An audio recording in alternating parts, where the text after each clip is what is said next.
You're listening to the Epic All Day podcast with Jim Simcoe. I'm here to help you make your life epic, so let's get rolling with the show. Hey everybody, it's Jim. Just want to let you know that I changed the name of the podcast to the Epic All Day podcast from the Make Life Epic podcast. We've got some really cool events and some coaching stuff coming up that I'm going to be launching soon, and it's all under the Epic All Day brand. So I wanted the podcast to match, but don't worry, I'm still going to be talking about the same stuff. I will try to swear a little less for all of you, and I truly appreciate the feedback and the emails and the nice reviews and the nice emails that you guys have sent my way. And thank you so much. You'll never know how much you listening to the show really means to me. So I thank you from the bottom of my heart. And I'll talk to you soon. And let's get on with the show. Hey everybody, welcome to the Epic All Day podcast. I'm Jim Simcoe. Thanks for hanging out today. And as you know, I did change the name of the podcast a few days ago. So you may have noticed a new logo and a new name. It's now the Epic All Day podcast. It used to be the Make Life Epic podcast. We've got some pretty cool stuff coming up. So I figured we'd change the name.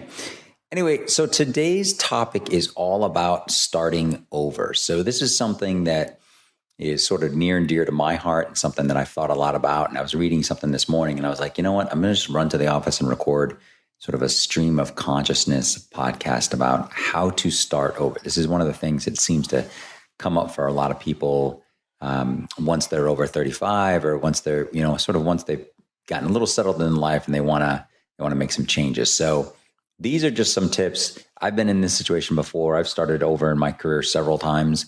And I'm just going to talk a little bit about what worked for me, what didn't work for me, and then also just some advice that I think would be very helpful if you're starting over. Because, when you're starting over or you feel like you're starting over, usually it's because you're not feeling super great about the direction that your life is going and what's happening in your life. And that can be a really, really scary place, I can tell you. And if you're in that situation, I know how scary that can be because, like I was saying, I've been there before. And when you're in your 20s, if you're in your 20s and that's happening, it's probably not as scary. But as you get older in your life, it gets scarier and scarier, in my opinion. So anyway, so these are some tips and some keys to starting over, regardless of what age you are. Although this really is geared for people who are over sort of 35, people in that Gen X decade, of which I am.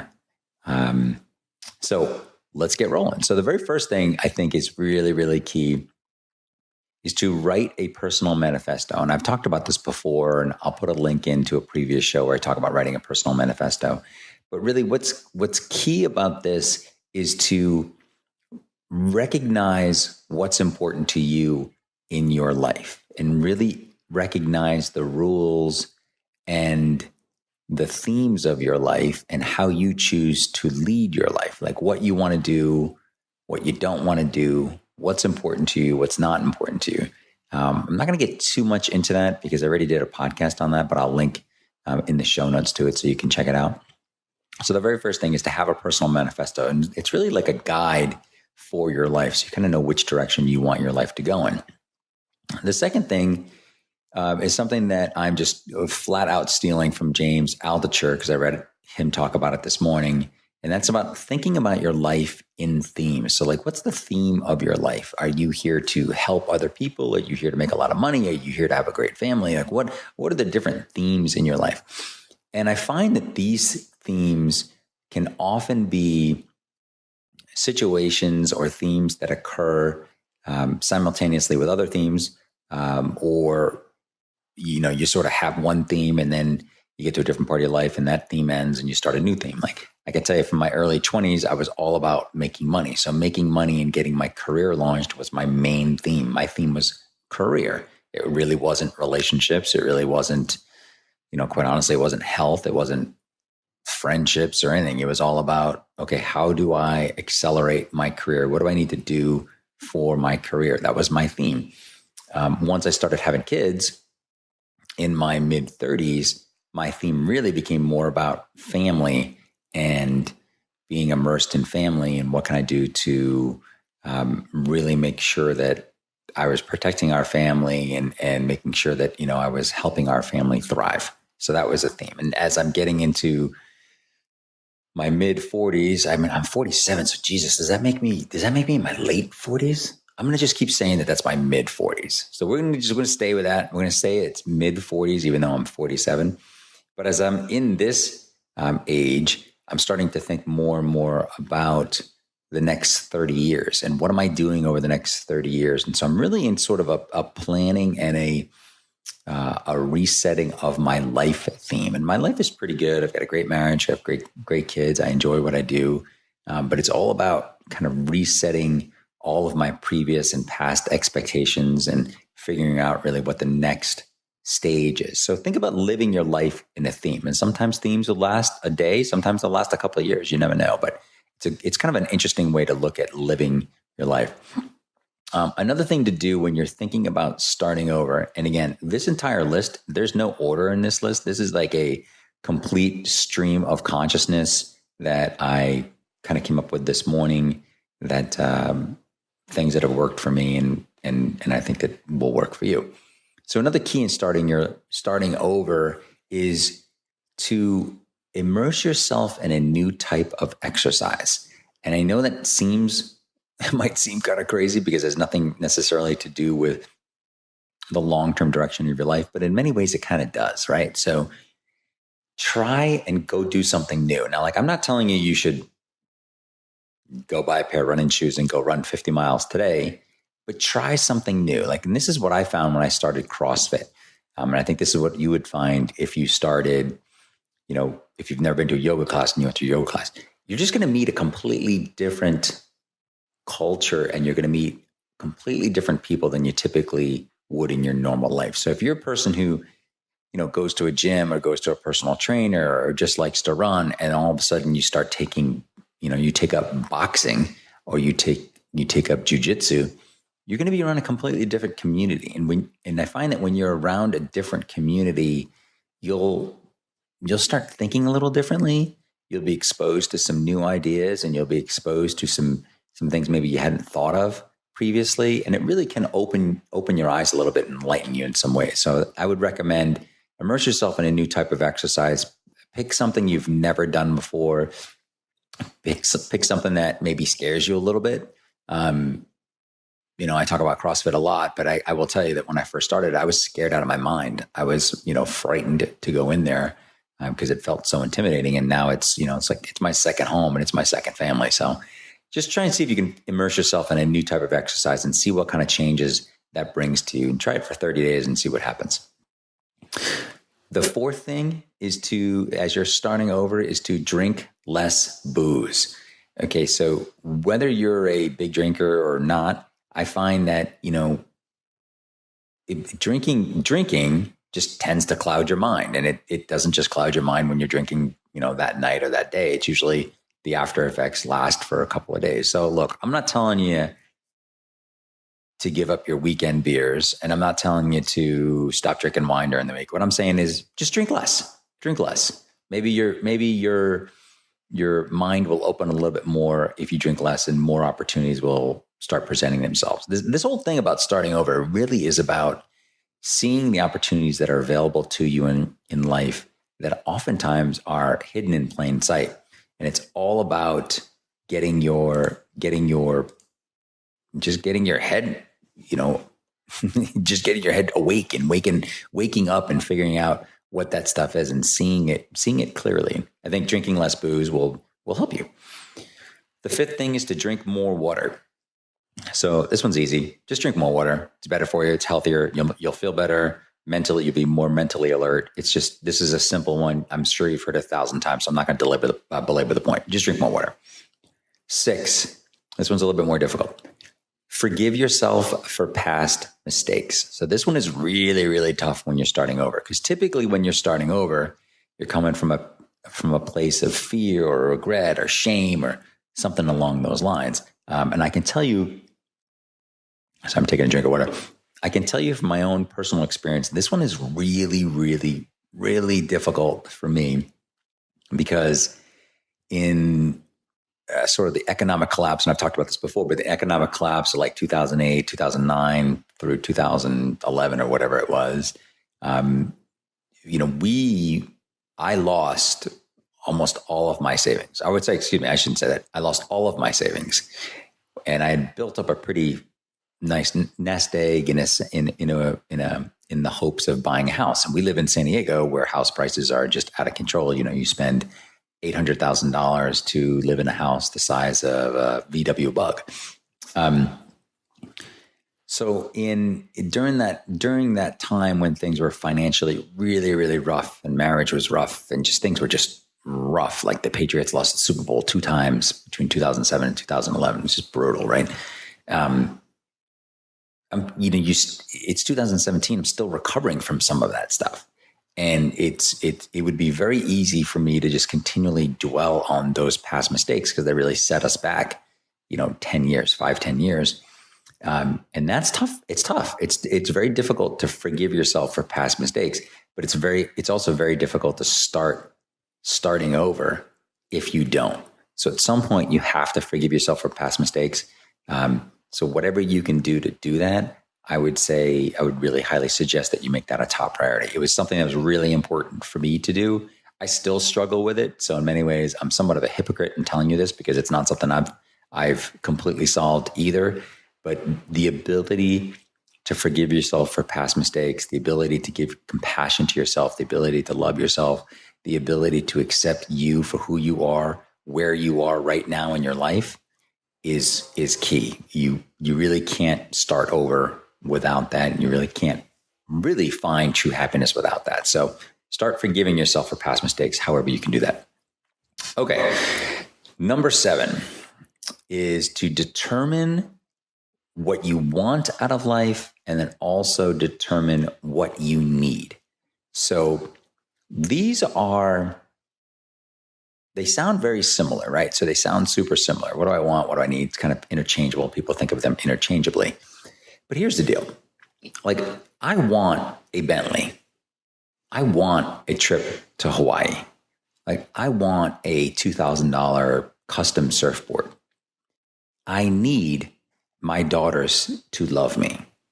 I need my wife to love me. I need to feel good about what I'm doing in the world. There's a huge difference between the two. A lot of the things that you want a lot of times could be material things. Sometimes they're experiential things. But your needs, think really deeply about what you need. Like, what are your absolutes in your life that you just need to exist, that make life worth living? So this is, if you look at Maslow's hierarchy of needs, and he talks about this as well. But I mean, just to break it down easy, the simple way to look at it is like, what do you need and what do you want? And really focus on the things that you need first. So you may want a big house and you may want a super nice car, but what you really need is a happy family. And you need strong relationships with that family. So figure those things out, write those down, put those in your personal manifesto. Okay.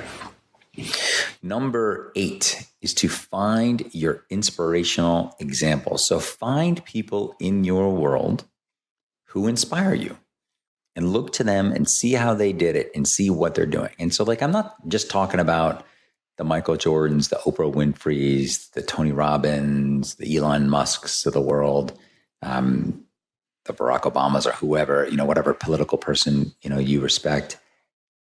I'm not talking about people who, might be somewhat untouchable and not people that you're going to be able to get in, be able to talk to on a regular basis. Think of inspirational examples that are actually in your life. People you think who are just getting it right. So I know in my world, there's a guy who walks around in front of our office a lot. His name is Mike. I see him at coffee all the time. He runs his own business. He's always with his grandkids. I saw him and his wife at dinner a few months ago, and they're holding hands. I know his son pretty well, and I see how much his son loves him. And like, that to me is an inspirational example. This is a guy who, makes decent money. He surfs a ton. He's in good shape. He always has a smile on his face. He's always reading a book. He's always got time to talk at coffee, and he's always, gives his advice freely. And I look at that and I say, you know what? It's, when I'm Mike's age, I'd like to be like Mike. Hey, be like Mike. Be like Mike. I want to be like Mike. So find your inspirational examples. Start looking around and saying like, okay, who inspires you? And the inspirational examples kind of work in both ways, right? So it's look for people who inspire you, but then also you're going to trip over a lot of people who are like, you're like, wow, I never want to be like that. You'll see, and this is the way I feel when I'm in, when it's towards the end of my day, and if I'm just running around town and I see someone who's in like business casual clothes on a hot summer day and is wearing dress shoes and dress socks and pants and a belt and a button down, and they're just walking around and they've got a briefcase and they look kind of harried and they're just kind of walking down the street really fast or whatever. Like I look at that person, I'm like, God, I never want to be like that. Or if I'm ever in that situation, I hope I get out of it soon. Because I remember, when I first started my career, in New York, and I used to have to cold call in New York, which is going door to door, trying to sell stuff, trying to sell long distance, if you can imagine that. I remember being in a suit and I remember wearing dress shoes everywhere. And I remember thinking, wow, this is like the most uncomfortable I've ever been. Like my belt was too tight. My socks itched. My shoes weren't comfortable. I hated wearing a button down. I was soaked in sweat because it was, 90 degrees in New York City when this was all happening.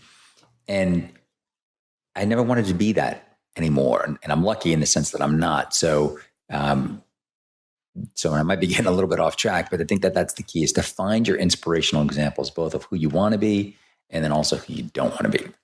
Okay. Number 9. It's very important to realize that motivation is internal. Okay. It is not external. So for any of you who've ever played sports, played an instrument, or had any kind of teacher kind of hammering over you, trying to motivate you, what you have to realize is that motivation is internal. It comes from within you. Nobody can put it in you. And because of that, it's important, it's crucial actually, that you actually connect your motivation to a goal that you want. So you want to connect it to something that you want, because otherwise it's not going to work and you're not going to be motivated to no one can put that motivation in you. So what I mean by that is, if you're working at a dead-end job in a cubicle doing, data entry for a company, right? And your boss, is like, hey, I need you to stay an hour late tonight. If you're not connected with that job and you're not fully motivated by that job, that extra hour is going to be pretty painful, right? Because you're really not going to enjoy it. When your motivation is internal and it's connected to something, a goal you really want, you'll find it's way easier to go to work and it's way easier to do what you want to do. Here's a great example.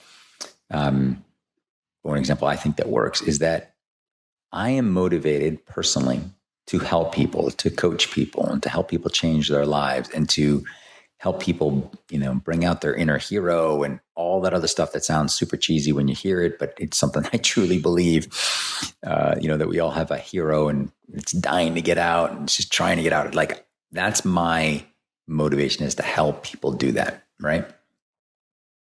So in a goal, and one of my goals is to really grow and expand my coaching business. So my motivation and my goal are completely aligned and completely connected. So it makes it easy for me on a Saturday morning at 8:30 in the morning to come in the office and record a podcast for you guys, because I'm stoked to do it. I'm super excited to do it. I don't even think of it as work. I'm just doing it. It's very easy for me to take advantage of my motivation because my goals are sort of aligned around my motivation. Now, if I was motivated to help people and do all these other things, and I was a dentist, that they just wouldn't connect, right? Because one person wants to help people grow in a personal growth, personal development, personal leadership way, and the other person is fixing teeth and making people better. And I'm not saying that that's bad. That's actually super good. But it's also important that you are able to really connect your motivation to your goals. All right. Number 10. And this kind of goes along with that. And that is to think of your career and think of what you do. Think about how you think about it. So do you think of it like work, or do you think about it as something you were meant to do?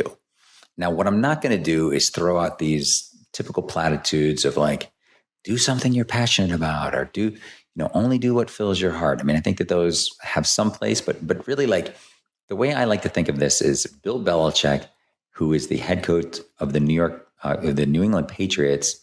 And he's won 5 Super Bowls, but probably best football coach in the history of the league.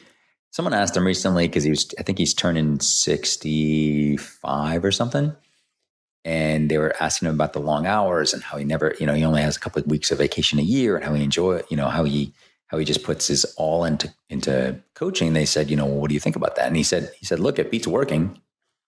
And what I thought was really illuminating about that was like, this is a guy who's insanely successful, works insanely hard, and is really seen at the top of his game.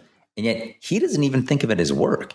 He thinks of it as like, I get to do what I enjoy doing, and I'm really, really good at it. So I would challenge you to think like that, to think like, okay, what are the things that you could do where you would say, wow, this really beats working for a living? And maybe you're not there yet, and we'll talk about that in a little bit, but hopefully you get to a point where you can actually say that. So start thinking like that. Like, what are the things you could do where you could say, hey man, I'm so stoked it's Monday. This is fantastic. This really beats working. That, and I don't know if you can hear that in the background. That's my daughter texting me. It's so funny. Okay, so number 11, find support and find some role models. So while you're doing this, and this kind of goes back to that inspirational example. So find some support, whether it's people from home, someone in your family, or somebody nearby. Find some role models that you can go and talk to about what you're doing, and people who can give you actually helpful advice, and people who have done it. Maybe they're successful in a different way than you are, but you can kind of model what they've done. So it's really important that when you're starting over is to really find that support. A lot of times if you're married or you're in a relationship, that should come from your spouse. You should be able to say, hey, geez, I can't stand my job. I hate this. I think I'm going to do this instead. What do you think? And hopefully, if you're in a good relationship, that person will support you. But either way, you have to have support when you're starting over. You have to have some role models when you're starting over. So make sure you have those. Along those lines, number 12 is to cut the wrong people out of your life. So I think this is crucial. I think you have to take the people who don't support you. They need to be gone. And I don't think that it has to be as dramatic as you calling them up and say, like, look, I don't think you support me anymore, so I don't want you in my life. I think there's other ways to do it, but I think it's really important that you spend as little time as possible with people who don't support you, because clearly they're not, it's hard enough starting over, and they're not going to make it any easier if you've got people around you, if you got the wrong people around you while you're doing it.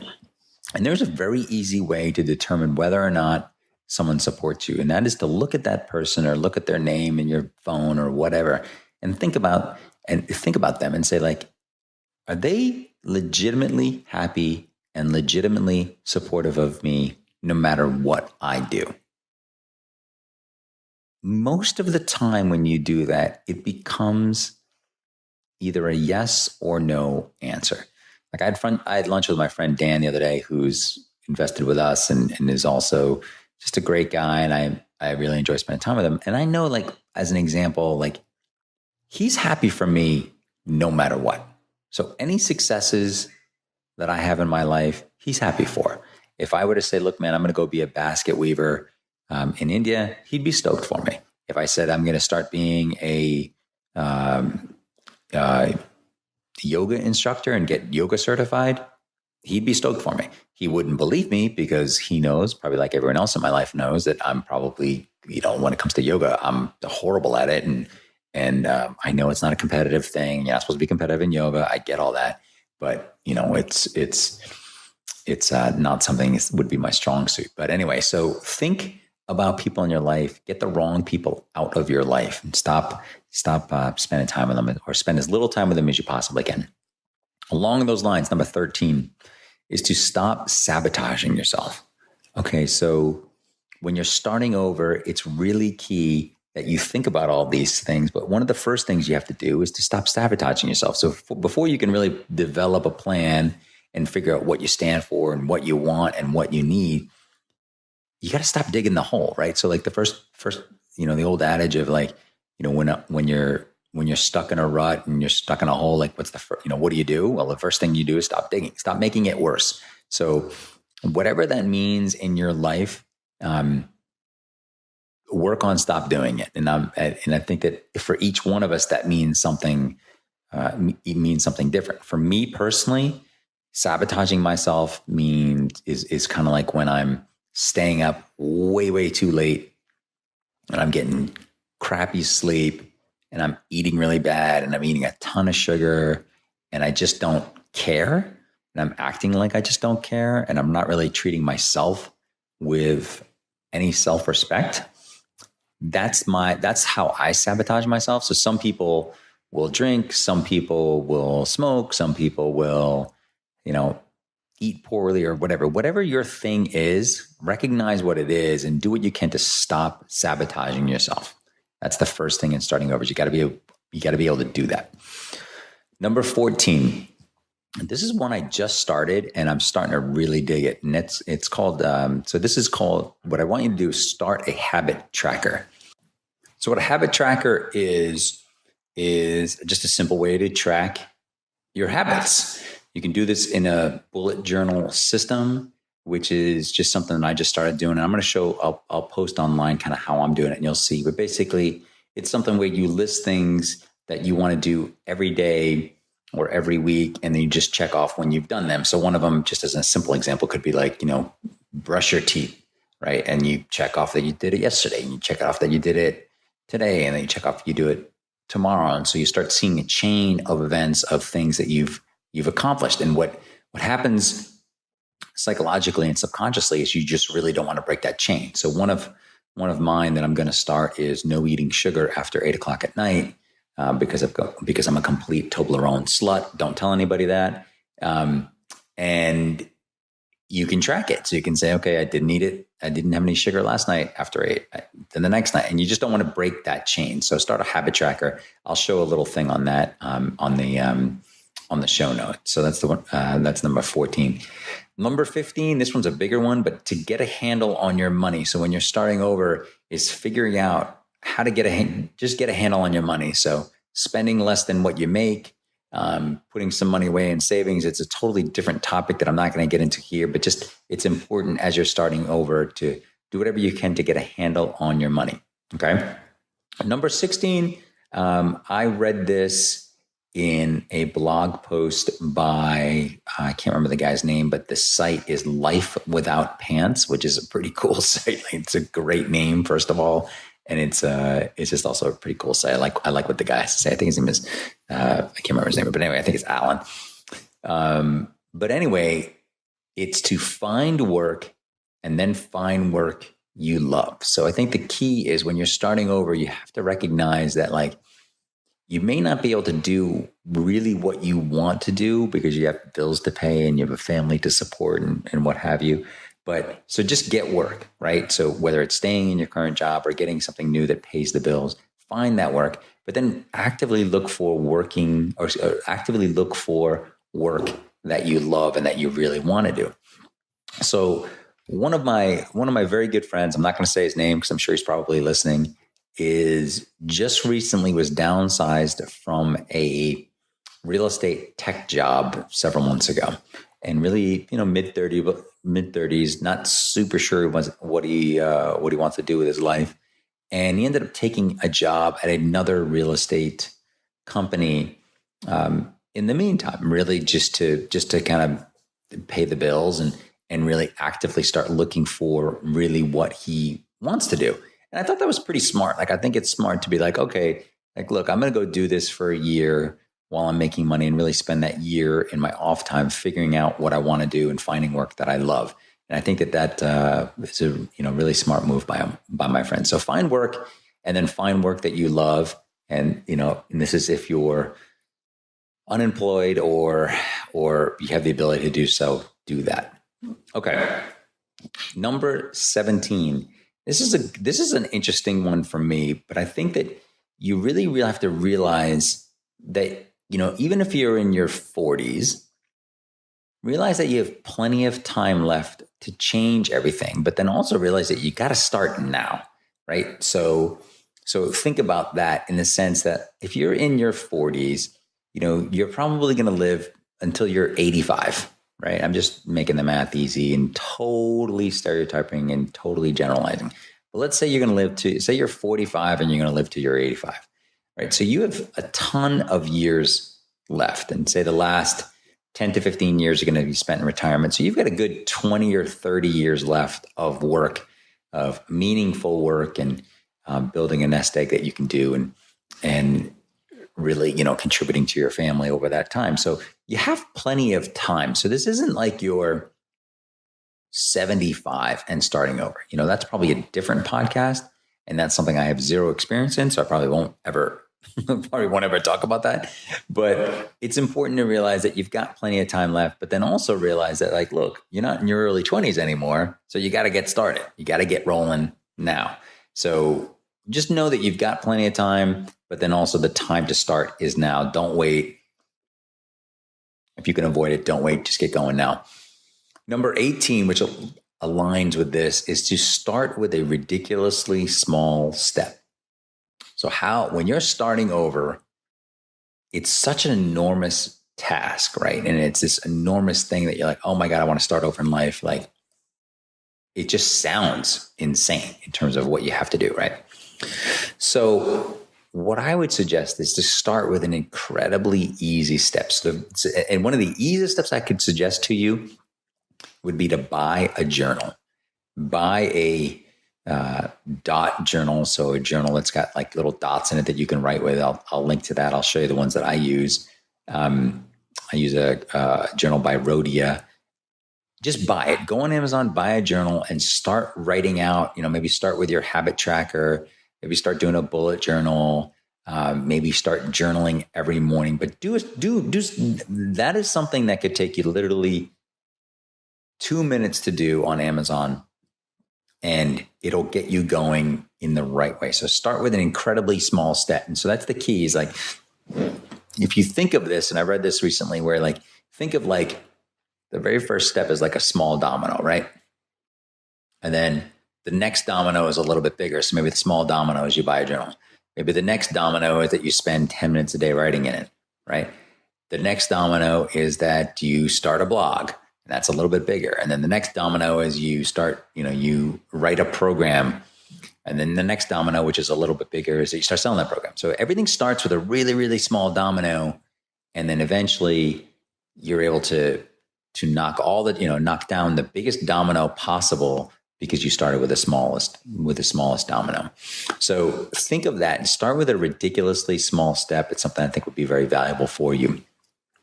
The next thing is number 19, which is super easy, is to read Medium every morning. I love this site. I read it on my iPad. You can custom make, the news that you want or the topics that you want to read about. And the cool thing about Medium is it's not just a news app. In many ways, it's not a news app. It's something where it's a news reader where it's got everything in it. The layout is really cool. You can follow people. You can follow publications. So, and I'm not getting paid to say any of this. And if anyone at Medium is watching or is listening, by all means, I want you guys to know how much I love it. It's the first thing I read every day. It's one of the last things I read at night. It's just fantastic. And you can get your news, any different topics. But I'll tell you, like on mine, I've got, I follow certain sports blogs, but then I also follow a ton of personal development, personal leadership blogs. The really cool thing about Medium, I think, is that at the very top of the page, they tell you how long of a read something is. So it'll say 2 minutes, or it'll say 8 minutes or 10 minutes or whatever it is. So you kind of know what you're getting into before you start reading. Because I don't know about you, but like, if you've ever been in a situation where you start reading something and you're like, my God, this thing goes on forever. And, you're in line at a coffee shop and you just don't have time to finish it. Or conversely, you start reading something and it's awesome, and then it just all of a sudden ends, that's also kind of a bummer. So that's one of the cool things about Medium is you can really customize it, but then also I think more importantly, it tells you how long each read is. So read Medium every morning. And for the people who run Medium, I love you guys. You're fantastic. I love what you're doing. It's just awesome. Okay. Number 20, and I've got 27, so we got 7 left. Number 20 is to start every week with a plan. So if you are starting over in whatever area of your life, start with a plan. So what are you doing that week? I like to do my planning Sunday night. I like to do it Sunday night. So I go into Monday kind of knowing what I'm doing. And my method is really, really simple, right? So most people have some type of to-do list. Like you've got your, I use Wunderlist, and I might have 50 to 80 different tasks on a regular basis in there that are sort of jumbled together. But in my journal, I separate it by days, and I don't put any appointments in it because appointments tend to change all the time. But what I do is I put the 3 most important things that are going to move my life forward that I can work on that day. And I learned this from Alan Weiss a long time ago, and it's called the concept of move a mile. So what 3 things can you move a mile? So, and those are the 3 things that I focus on for that day. So recently, when we were changing all the podcast stuff and all the artwork stuff, one of the things to move my business a mile was to get all of the podcast stuff done, right? So there might have been 20 different tasks that was associated with it, but that was my big rock for, Stephen Covey-ish. That was my big rock for this past Thursday, was get everything possible I could get done on that side. Another one was reviewing everything in our coaching funnel and what I want to be doing with our coaching funnel and having that set up. So, and these are things that are, if I get nothing else done during the day and I get these 3 things done, I'm pretty stoked about it. So, and I have, like you, I have every other thing, like go to the dry cleaner, go to the bank, get gas, fix my sunglasses, fix my watch. Like there's just a ton of stuff that I have to do. But one nice thing is like by focusing on those 3 things a week, you've got 5 days a week, that's 15 things a day, 15 things a week, you can really maximize your week. So that's what I start with a plan. So start your week with a plan.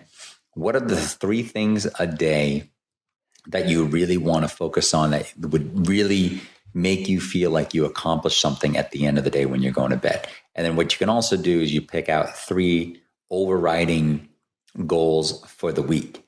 So you've got your 3 goals a day, and then you've got your 3 goals a week. So you can really track like, okay, what sense of accomplishment do you have from what you did over the week? And it's something that sounds super easy and super simple. And I got to say, it's not. Sorry, I'm getting a little drink of water.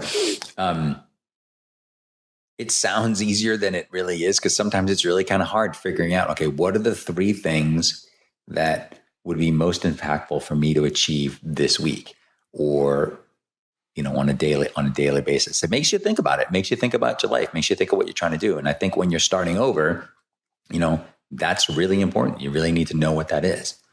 Okay. Number 21 is to inventory your love life and determine what you want out of it. So whether you're married, divorced, dating, whatever, start taking an inventory of your love life and see if it is supporting your life, and see if it's going to support you starting over. So I'll give you 2 examples. I've got a friend, TK, who is in a marriage, and obviously with this stuff, I'm not going to say people's names, and we'll just sort of give initials, who really feels stuck in a marriage, doesn't make a lot of money, and is in an industry that's not a super high growth industry. And for him to inventory his marriage, I think what he would find is like, okay, this is not really filling up his soul and filling up his heart.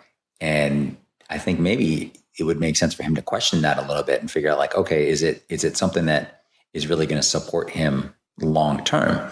And if it's not, make some steps to deal with that. And if it if it can be saved, makes, also figure out the steps to deal with that as well, and figure out like, okay, what can you do to save it? On another token, I've got a very good friend named, I'll just call him MN, who, I work out with and I know him really well. And he's got a thriving marriage. And you can see, he's around my age and a couple small kids. And you just can look at him and you just say like, you have seen him and his wife together and they're always holding hands and hugging. And just in my talks with him, he just seems to be thriving in his marriage, which is really, really cool to see. So I think if he were to inventory his marriage, he would say like, wow, I'm pretty happy. I'm pretty stoked. Things seem to be going well. I think it's important that when you're starting over, that you really do have that support of your partner, of your spouse, of whoever you're dating, whoever you're married to. So really take an inventory of that and see, in what areas is it lacking and in what areas is it really doing well, and really, so that going forward as you're starting over, how you can count on that person and just making sure that they're going to be there for you. So that is number 21. All right. Number 22. This is something that is so hypocritical of me to say, but I'm going to say it anyway, because I do this all the time, but my advice is to not do this. And that is to stop comparing everyone else's highlight reel to your practice film. So what I mean by that, and I'm going to use an example of what my friend Jen told me once. This is an example of if you're a woman and you see another woman walking down the street and her hair is perfect and she's dressed really nice and she seems to really know kind of what, she seems to be really, really in control of her life, right? So, and you're in sweatpants and you're in ripped sweatpants and you forgot to brush your teeth this morning and your hair's a mess and, your kids are screaming in the back and someone just spilled Cheerios and milk all over the car seat, whatever. And you will look at that woman and be like, oh my God, like she just seems to be on it. Like her kids are well behaved and mine are a mess. And she's all, she's dressed up and I'm in sweatpants that, I'm in these dirty sweatpants and I haven't even taken a shower yet today. It's just difficult. And it's very easy for us to always compare ourselves to everyone else, right? And what I'm going to ask you to do is to stop doing that, because what you do when you see somebody in public, right? You're seeing the best version of themselves at that moment, usually, right? Like they're at least the people you notice, you're going to see them at their best. So you don't see them when they woke up and when their breath smells horrible and when their hair's messed up or when they're in sweatpants. Like you see them at their best. But you're with yourself all the time. So you see yourself in your sweatpants. You see yourself when you wake up and when your hair's a mess and when, you're not feeling great about yourself. Okay. So stop comparing someone's best output to how you are in your life 24 hours a day, because they probably look like that too. And again, this is just an example of on a sort of a superficial level of how someone looks. But it's the same thing when you see, a guy driving in a really nice car who seems like he's just kind of got everything together, got his shit together. You're just like, oh man, I wish I could be more like that. And really you're seeing them at, to some extent at their best, but yet you're comparing it to how you are in the rest of your life. And it's just not fair to do that. So stop comparing yourself to others. We all have our highs and lows. We all have our faults. The richest, smartest people in the world that probably have all kinds of other hidden fears and other problems that you don't know about. And, it's something to keep in mind that we're all human beings, and there are things that you're probably better at than everyone else is better at.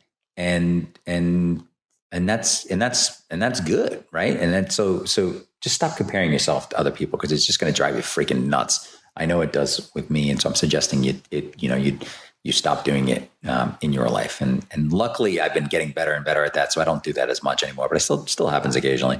All right. 23. When you're starting over, consider the possibilities, not the limitations. So think about what's possible, not what you don't think will happen, or not on the limitations. So don't think about, wow, I'm 40 pounds overweight, I could never run a marathon. Instead, say, wow, I could probably run a 5K if I trained hard enough, and I'll start there. Think about the possibilities. think about what's possible in your life and all of the different possibilities you have. And don't worry about the limitations. Okay. They'll work themselves out. Certain things will work. Certain things won't. Some things you're going to fail at. Some things you're going to be super successful at. But focus on the possibilities of your world. Think optimistically about what could happen. Don't worry about, what you think your limits are. And, and I'll give you my own example. So, for those of you who have met me in person, like I'm not a super tall guy. I'm probably 5'9", which is kind of funny because I love playing sports, and it just is really kind of funny because it would be so much easier in my life if I was taller. But, when I play sports or when I play football or surf or whatever it is, I try to think more about what I can do and not what I can't. So if I'm playing basketball, for example, obviously at 5'9" and 47 years old, I'm not going to be able to dunk, right? That's a limitation. But I don't think about that. I think about the fact that I'm left-handed, and I think about the fact that I can always go left. And I think about the fact that I'm pretty good at hitting a 3-point shot. And I think about the fact that I'm good at playing defense. And I think about the fact that, the possibility that, I'm a pretty good team player and I like to pass before I like to shoot. So there's all kinds of possibilities that are open to me in playing basketball, even though I'm 5'9", a limitation, and that I can't dunk, a limitation, and that I'm old, 47, a limitation. So I think about the things that are possible, not the things that are going to hold me back. So I would say to consider your possibilities. Don't focus so much on your limitations.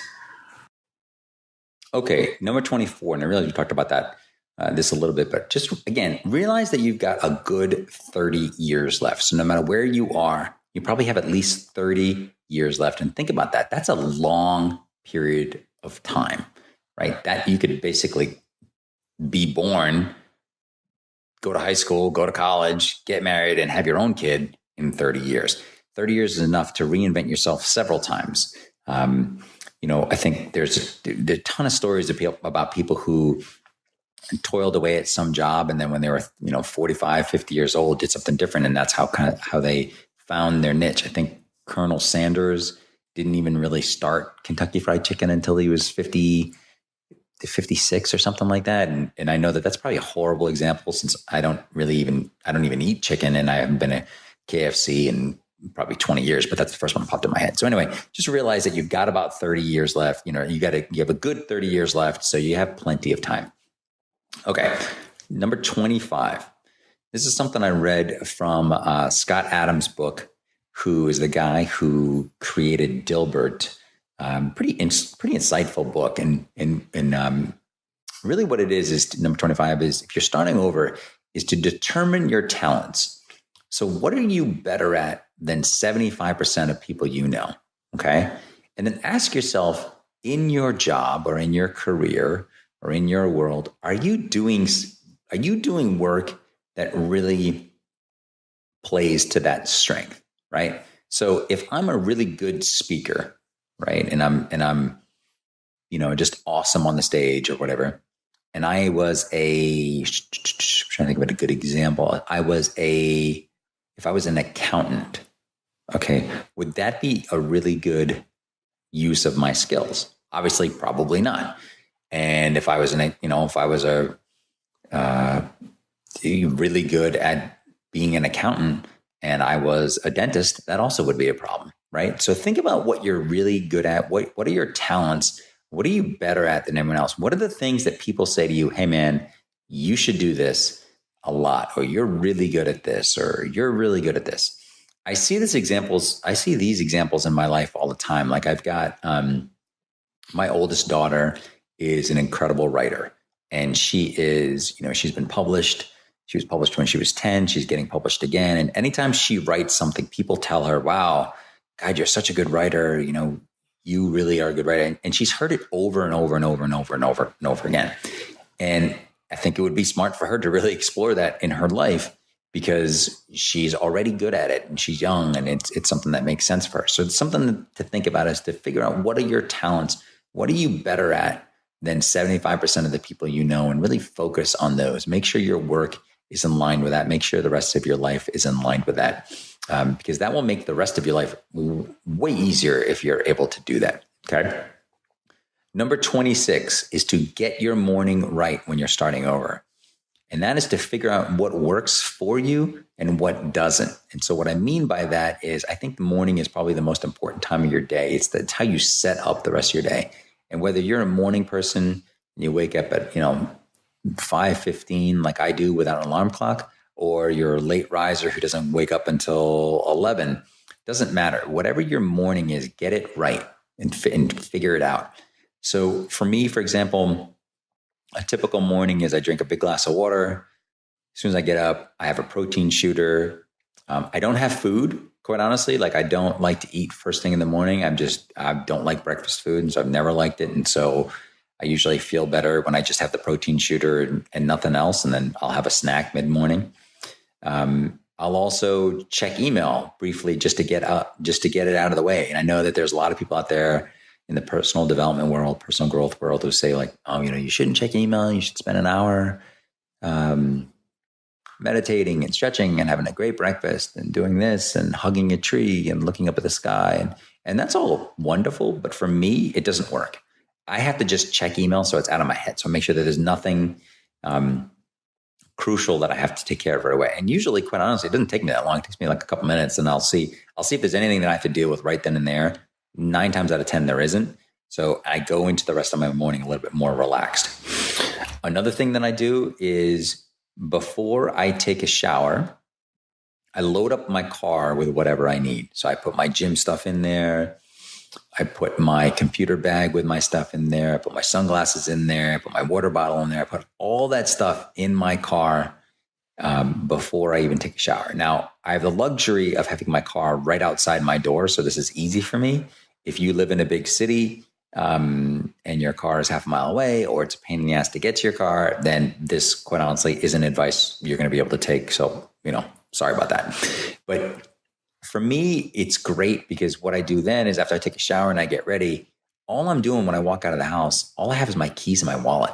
And it's just easy. I don't have a bunch of stuff loading me down. I can kind of get into my car feeling crisp and clean and ready to roll. I'm not like, I don't have like a nice shirt on that's getting wrinkled because I've got my backpack and my water bottle and my coffee and my keys, my sunglasses, my wallet, my gym stuff. Like I'm not carrying 3 duffel bags worth of stuff and getting sweaty walking out to my car doing it. I'm walking out with my keys and I'm walking out with my wallet, and that's it. But this is what works for me. So what I'm challenging you to do when you're starting over is to really figure out what works for you to get your morning right and focus on those things. And this kind of goes along another line of thinking with everything else. And that is to really your life, you should be customizing your life as possible and thinking about what works for you and trying a bunch of different things. And the things that don't work for you, don't do them. Like there's no reason to do things if they're not working for you. Okay, number 27, and this is the last one. For right now, I'll probably have more of this stuff as we keep going. And please send me comments and questions and other suggestions. But the 27 is like, there's so much talk out there about social media and people wasting time and, doing things that, or just being on social media and just really sort of rotting their brains out while they're on there. And I think that there's a lot of validity to that. But I think that when you're starting over, one of the things that you need some sense of inspiration. You need some sense of drive, and you got to get it from wherever you can get it. Right. And so 95% of it should be coming from yourself. But the way I use social media, and what I recommend is to give your motivation a social media boost. So what I mean by that is, so like on Instagram, there are probably 20 people that I follow who are super inspirational to me. They're either great examples of people doing cool stuff, or it could be as simple as some of those people who put up those success memes and they just say, they've got a picture with a quote on it or whatever. But so I'm kind of embarrassed to say it, but I try to use social media in that way to really help my life and inspire my life. I know that people spend a lot of time wasting time looking at pictures of kittens playing with each other. But you can also use it in a way that helps you when you're starting over. And so that's what I recommend is don't necessarily listen to everyone else and their advice on social media. Use it for what it works for you. I'll list some of my favorites in the show notes and send me some of yours. But I mean, that's what I do. So like in the morning, if I'm flipping through it, or later on in the day, if I'm in line at coffee, I'll just read through some stuff and it'll give me more motivation. It'll kind of like get me kickstarted again. And I think, when you're starting over, you need that. So that's what I would do. And what I suggest is give you a motivational little boost with some social media. I use Instagram for that. Instagram for me is the best one to use for that, but you can use sort of whichever one you like. So that's it. So this has been kind of a longer podcast, but I wanted to knock out some of these things, sort of stream of consciousness. You may have heard some cars and people running in the background. When I started recording an hour ago, it was really quiet, and now there's a ton of people out running and getting their Saturdays on. So my apologies for that. But I really, I want to say that if you are starting over, don't be afraid to start over. Don't be afraid about what's coming. Don't be afraid about failures, and, focus on your possibilities. Surround yourself with the right people. Make sure you understand why you're motivated, what's motivating you, what your goals are. Separate your needs from your wants. And really, it's a time to be excited about your life. This isn't the 50s when people worked until they were 50, retired, and then all died when they were 65 and 70. This is, we're all living longer. Longevity is a big thing. We all are able to work in different environments now with obviously the internet and the cloud. Like, you don't have to work in a big office. You don't have to wear a tie every day, so that your life has a ton of possibilities for it. So when you're starting over, try and embrace those possibilities as much as you can. And I'll leave that here, and we'll do more on this in the future. But I want to thank you all for hanging out on the podcast today and listening. And as always, please call me, email me, or message me with any show suggestions, ideas, thoughts, comments, whatever. And if you feel so moved, I'd super love it if you could leave a review on iTunes. It helps other people find the show. And it's just really cool if you're able to do that. Anyway, have a wonderful day. Thanks for checking in on the show, and I'll talk to you soon. Hey, thanks for checking out the show today. For show notes, event updates, and tons of other free stuff, check out epicallday.com. And if you would, I would love it if you were able to leave a review on iTunes, as this really helps other people find our show. Thanks a ton. I appreciate you listening, and I'll talk to you soon.